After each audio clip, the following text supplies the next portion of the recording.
I think it's really interesting when you listen to people talk about certain people that have been here since 1800. And it's interesting when you look at everybody in history, all the actors, all the famous people get recycled. They have a different face today, but their soul never changes and they have similarities by birthmarks and scars on their faces because of recycling souls. So, this is not a new concept that since the millennium of time, we've been recycled multiple times, we've had multiple lifetimes. This is not our first time here. And you listen to a lot of people talk about certain celebrities, they just vanish after a couple years and then they'll reappear in another country, like they'll be in Mexico or something. Like you'll just see a celebrity in Mexico that suddenly just vanished after a certain amount of time. And most people don't understand how they're not here and then they're in a different place. And people want to explain like, "Oh, that's not them," or they didn't disappear. They just died or whatever. And it's not all true because people see them reappear after a couple years, a couple decades come around. And I think it's really interesting when you realize the world that we live in is a perception of what you think around you. And when you know the truth, it doesn't really matter what's happening around you because there's going to be people put in positions like authority positions by the people in charge. So if that's aliens or that's God or whoever's in charge of this, they're going to put people in certain spots to help them keep a alignment or rules or doctrine on things. So they're going to use the same people. And that's why the world is slowly crumbling apart because the old leaders that we had in, let's say, 20 years ago, they're not doing a good job. They're not helping people. They're just making themselves wealthy or making themselves dictators. So people think we live in a free world, but in all reality, we are limited by what we think or believe. So if you want that high paid job or you want to travel the world, nothing's stopping you but yourself. So you want to go do something different. You have the power to do that. You have the choice, the decision to do that, to overcome whatever you're supposed to overcome to get where you want to go. And when you realize what you're supposed to do, what your purpose on life is, it really doesn't matter what's around you because you can do the same thing that everybody else is doing. You can reincarnate as many times as you want. You can learn as many lessons as you want. You can do within the guidelines of the universe anything. Now, there's certain rules in the universe for a reason, for protection or for harming, and laws to protect. So if you're not doing anything illegal or hurtful or harming anybody, then you can become whatever you want to do. Within reason, of course. I wouldn't recommend being some kind of dangerous politician or some hitman or something, or some dictator. I wouldn't recommend becoming a dictator, but at the end of the day, you can become whatever you want, and then you get the ramifications or the karma to go with it. So if you want to become a dictator, you can have all the karma to go along with it.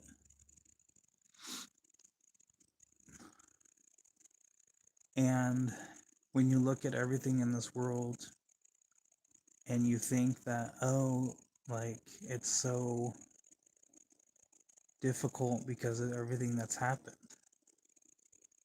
there's some truth to that, because things that happened to you that were difficult were just your higher self protecting you or guiding you or teaching you that you can accomplish anything you put your mind to. So if you had a difficult childhood, you were abused or hurt or whatever happened to you,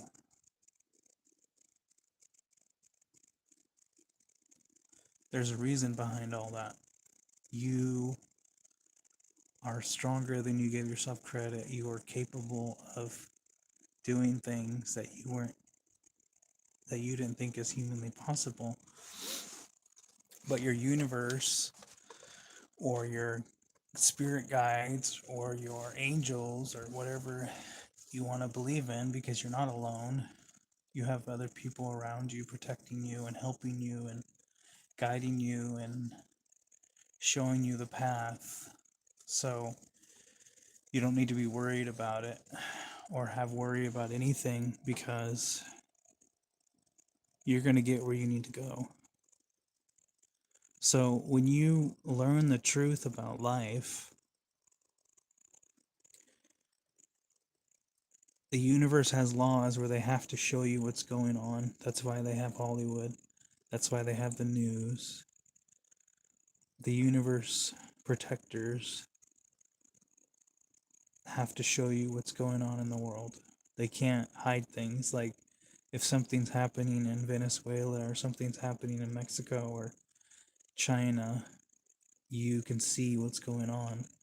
Like you can't be withholding information that goes against the cosmic laws. So when you learn the truth about this world and you see what's going on, there has to be cosmic laws. There's even laws around you that protect you from certain things. So there's all these cosmic laws, and there's all these man laws, human laws, to protect you and keep you from stuff. So, like if something bad happens in the world, and like somebody gets hurt or even gets taken out, they're going to get their karma. Like it looks really bad in the beginning that they hurt somebody and that person is no longer with us. They're going to get their ramifications. Maybe not in this lifetime, but in the next lifetime, they could get their karma for hurting somebody. And some people don't understand that what's going on are like, oh, it's so bad what happened to what's his name. But a part of that is karma. Part of it is free will. And a part of it is divine timing. So when that all makes sense and you're like divine timing and karma and free will all lines up, and you think, okay, that can't be possible. But when you look at this world, it's not all perfect. Like things have to happen in a negative fashion so something is different. Because if you always got positive, then you would never look at the negative side of something. There's a reason why the government's doing what the government's doing. There's a reason why people don't agree with what's going on. and they're standing up for themselves, or they're talking about it, or they're making a podcast saying, hey, this isn't right, this isn't ethical, this is wrong. That's all that matters, because at some point, when you look back at everything that happened over the millions of years that we've been here, everything got aligned, or everything happened the way it needed to. So wherever country you're from, or whatever national being you are, things happen the way they need to. And you might not understand it in the moment, but later you're going to look back at it and be like, oh, that makes sense why that happened. Because the divine or the government chose to do that for a reason. Now, if it's right or wrong, it kind of doesn't really matter. When you live your life and you try to be neutral, things are going to happen to you that you're like, that doesn't make sense why that happened. But then you look at it later, why it happened the way it happened, and it makes perfect sense. Why the bad things happen in this world. Why people have free choice to make a decision if it's right or wrong. When you understand all that, then you're not really worried about what's going on. You're kind of worried about what you need to do in this world, because people are going to do things that you don't think are right, or they're going to do things that are illegal. But there's karmic laws for a reason. There's rules for a reason. Like, somebody stole your identity. Somebody stole the money out of your bank account. Somebody took your wife away. Somebody took all your kids away. And you have nothing. Like, you have completely nothing. You have no food, no money, nothing. There's a reason that happened. Because the universe is showing you that, hey, you had everything. You had the family, you had the kids, you had the money, you had the job, you had the car, you had all that stuff, and it got stripped away from you. You don't really need that to be happy. You don't need all those things to be validated. You can be validated with nothing. There's so much stuff in the society that says that, oh, you need that fancy car or that fancy yacht to be valuable. What if you're valuable with nothing? Then when you get those things, you're going to look at it and be like, huh, this is kind of nice. This is kind of important. It's not my most crucial thing that I have this brand new sports car that I'm driving around. Like, it's nice, but if somebody takes it tomorrow, I'm not going to cry over it.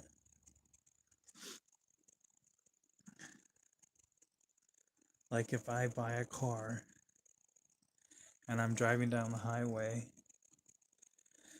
and I'm minding my own business, and the guy next to me drank too much and he hits me and takes my whole front end off my car, and I'm on 3 wheels, and I roll and then pull over, and I get out of the car and I'm a little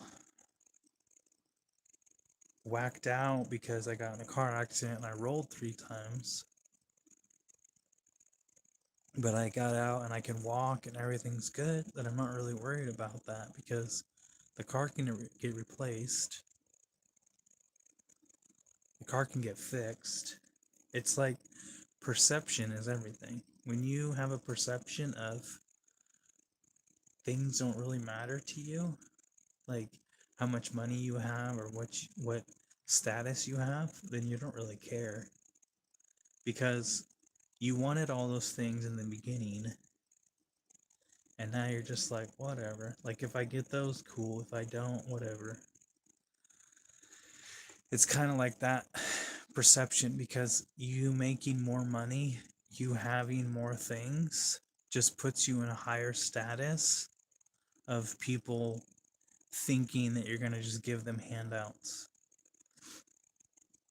Like you having zero to having $1.5 million puts you in a different category where you have to have security. You have to be careful. You have to be careful where you go. You have to be cautious. Like it puts you at a different point in life. And when you got to that point and you're just like the richest people in the world, all they care about is they don't care that they have $7 billion or $20 billion. They don't care about how much money they have. They want their time, their security, their freedom. Like that's they care about. They don't care about, oh, I just bought a brand new rocket or I just bought a brand new airplane. They don't care about that stuff. They get that because it makes their life easier. It makes it more convenient. It's more convenient when you can go to Paris on a Monday morning in your own private jet. It's more convenient. But you can get you can go to the airport and get a ticket and go there. So if you have your own private jet, you can go to Paris in like 5 hours. If you go get an airline ticket, it's going to take you 12 hours. So it's you make more money and then you value your time because it's a whole different category. So when you realize what matters to you, if you have this dollar amount or you have that dollar amount or whatever amount you have, it just makes you more coherent to what you want to do. Like if you want to go to the beach for a day, but you don't want to be in the US beaches. You don't want to go to Florida Beach, or you don't want to go to Miami Beach, or you don't want to go to Oregon Beach. You can just jump on a plane and go like, "Hey, let's have lunch in Italy, and we'll go there for lunch. Maybe we'll stay for dinner and we'll come home." Like that's the difference between somebody that's average and somebody that's wealthy, is they have more options to just jump on a plane and be like, "Hey, let's go to Mexico and get some Mexican tacos for lunch and then fly back, and maybe we'll go to Paris for a midnight swim or something, or maybe we'll go to the Mediterranean and go fishing." So it just gives you more options.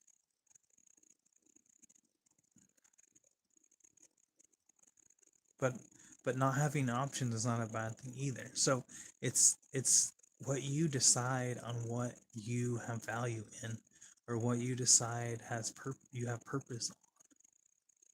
And when you get to that point where you're like, if I have everything or I have nothing, and I'm okay with it, or I'm at ease with what's going on, and maybe you're going to get irritated at times because people are going to say things or do things to you that you're like, why? Why? Not what, but why? And you're like, not really annoyed. You're just like, what is going on here? So, like, you need to circle yourself around people that you're like minded, you're thinking that we can do this together, whatever it is. We're on the same page. Like, you need to have value in people that are like minded with you. And when you have like minded people, it doesn't really matter what's going around you, because you're with your friends or your family and you're like at peace with this. Like there could be a war going, like you're in Russia and there's a war going around you and you're just in your hotel room and you're like, whatever, like the hotel room could blow up, but I'm with all of my closest people. I'm safe. Like you're not really worried about the chaos that's happening around you, because you're in your own little circles of comfort or your own little circles of what's going around you. And when you get to that point, it just takes some it just takes time for you to calibrate into whatever you're supposed to do next. So if that's build a business, or that's build your own brand, or decide on I want to do this, because that's the only reason that they did what they did. Like, they decided, hey, let's make an airplane. And they started with this idea of, this is what it could be. They even maybe even drew it on a napkin. This is the first airplane. And then they went down to the lumber yard, or maybe they got even crazier than that and they went down and cut some trees down, and then they got some wood and they rounded it and they smoothed it out and they varnished it and they put it together, and then they're like, hey, let's put an engine on it. And then there was no such thing as an engine, so they went to the they went and got some metal and they forged an engine and they put it together, and then this is the first airplane built from scratch. And then they're like, hey, this is brilliant, let's fly it. And then it crashed, and then they did it again and it crashed, and they did it again and it crashed, and they're like, hey, should we give up? No, let's do it again. They built it again and it flew, and the whole world was like, wow, that's so cool. And then people were like, hey, I want to own one of those. How much are they? Oh, they're $500.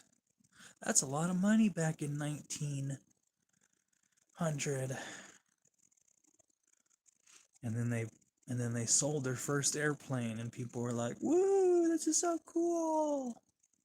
And then they decided to stop building them out of wood and let's try metal. And then let's build one that's bigger, that fits more than one person. Let's make it fit 100 people. And they're like, oh, that's so cool. And now we can build it bigger, and now planes hold 1,000 people. And it has a jet engine, and it's so cool. So it all started with an idea of some guy saying, hey, I can accomplish this. He drew it on a napkin, and he's like, hey, I can accomplish something, and I can make it. And all I did was come up with the idea, and then you implement the idea, and you build it, and maybe you fail 5 times or 6 times or 100 times, and then you recalibrate it or you redesign it, and then it works because you figure out all the flaws, or you figure out all the quirks of why it didn't work out like this, or why this happened, or why that happened. And when you get to that point and you built it and you got 6 prototypes and 3 of them are broken because the wing fell off when you pushed it off the cliff, then you look at it and you're like, okay, this is broken, how am I going to fix it?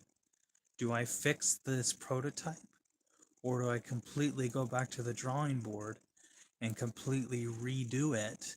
And this is the reason it failed, because these hinges are not sturdy enough, or this wood was too brittle and it broke. So let me try it again. Let me go back to the drawing board, or let me talk to my scientist and say, hey, this is why it didn't work. Let's recalibrate this idea. Maybe we need to go back to the drawing board and do some more math and figure out the calculations or the geometry or whatever, why it didn't work. And when we get to that point, we're like, okay, so now we spent 3 years on R&D, and now it should work. So let's build this prototype. This is number 77 prototype that we did, because the other 65 didn't work. So now it should work. And then you build it out of whatever material you want to build it out of, and then it works, and you're like, whoa, the newspaper came out and now we're famous because look. And people are like, hey, how do I get my hands on one of those? Oh, just, you want one? We can build you one. We'll build 500 of them, and they'll be $1 a piece. And they're like, whoa, $1? That's a lot of money. And that's how it started. Just like that. If somebody said, hey,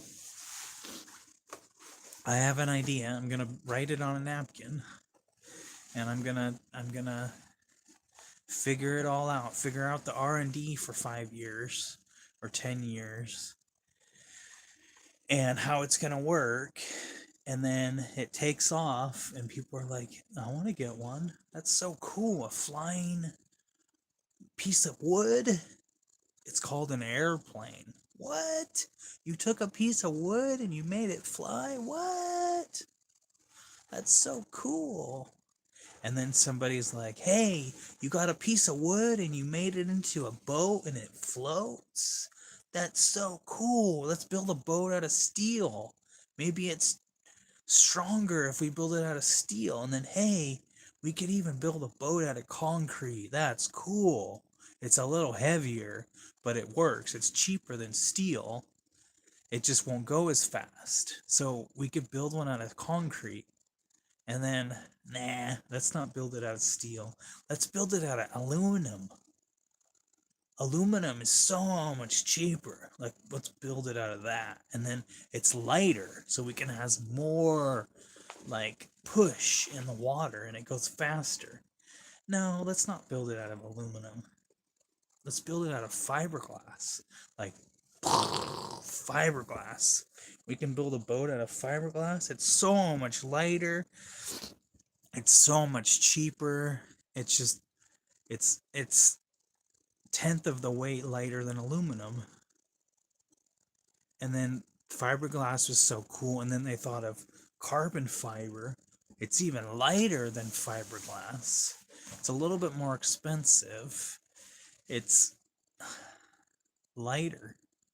It's 50 times lighter than fiberglass. And then that's how they made all those boats. And it's the same thing with an airplane. The guy built the first airplane out of wood, and the guy's like, "Hey, let's build it out of aluminum." And then, "No, let's not build it out of aluminum. Let's build it out of fiberglass." And then they built it out of carbon fiber.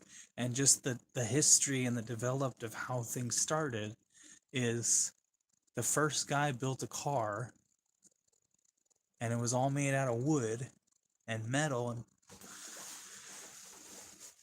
then they built the next car out of some kind of metal. So if it was steel, then it was a little heavier. And it's just the beginningness of how history happened is some guy came up with an idea like, "Hey, let's build this."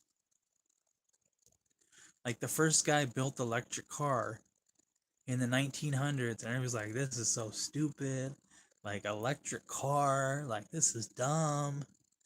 And then they stopped making them because they wanted to push petrol. We can make more money if we sell petrol. And then they came up with the gas engine and they built that. But it started from some guy coming up with an idea in his garage or in his library saying, "Hey, I'm tired of pushing my horse to pulling a wagon to go into town when I can come up with this metal thing and I can make it in my garage and I could put it on this carriage and it goes 10 miles faster than a horse." Woo! Like that's how it started. And now what are the cars made out of? They're made out of plastic and aluminum and all this stuff, so they're so much lighter. And then they came up with electric cars that are even faster than gas engines, but then they're going to find out that all these electric cars are not that great because what do you do with the battery after you've had it for 15 years? Like, how do you dispose of the battery? So they're always going to figure out a different technology, and then they're going to come out with something else that's better than gas and electric, and maybe they'll come up with the hydrogen engine or whatever, which all this stuff was made back then. So they made the first electric car in the 1900s. They made a hydrogen engine before. So this is not really new technology. It's just recycling the technology, and then it goes back to everything gets recycled on this planet. Like even the souls get recycled. So all these famous people, this is not their first time here. None of this is the first time here. Is people get reincarnated, they change, maybe they'll change a career, they're not here for a while, they go and vanish, and then they'll come back and they'll do something like, hey, look, I came up with music. All I did was like take a couple sticks and made this some kind of twine out of branches, and I made a guitar, and now people like the music. So, and all it took was an idea like, hey, if I take this stick and I carve it into this position or this shape, and then I get this fine little, make these fine little like strings of bark, then it will make a different melody, and then I can tune it, and I can make all these different sounds, and then I can make it into a song. And none of this is new, because it started from somebody come up with an idea like, hey, let's make a language. Let's make a language, and let's make all these funny characters mean things and spell things out and all this stuff. So this is really nothing. And then even the people are like, hey, the internet, ooh, this is so cool. You can like turn on a camera and talk in front of this camera, and people can watch you from all over the world. Like, this is not really new technology. It's just gets recycled. So if it's an every 100-year thing or 1,000-year process, and that's what it is. When you realize what this world is all about and how it all plays out and how things work, then you're like, kind of like have this attitude of whatever. Like, things that used to matter don't really matter anymore. Like, I understand that certain people are like, hey, like, this is what's going on. But in all reality, like, what's really going on? Because a lot of it is just like a theater show going on. Like, what's going on in the world is just a giant theater show. Like, Putin's putting on a show. Donald Trump's putting on a show. It's all acting. And when you realize that a lot of the world is just acting, then you're not really surprised what's going on. Because you can choose anything you want to do too.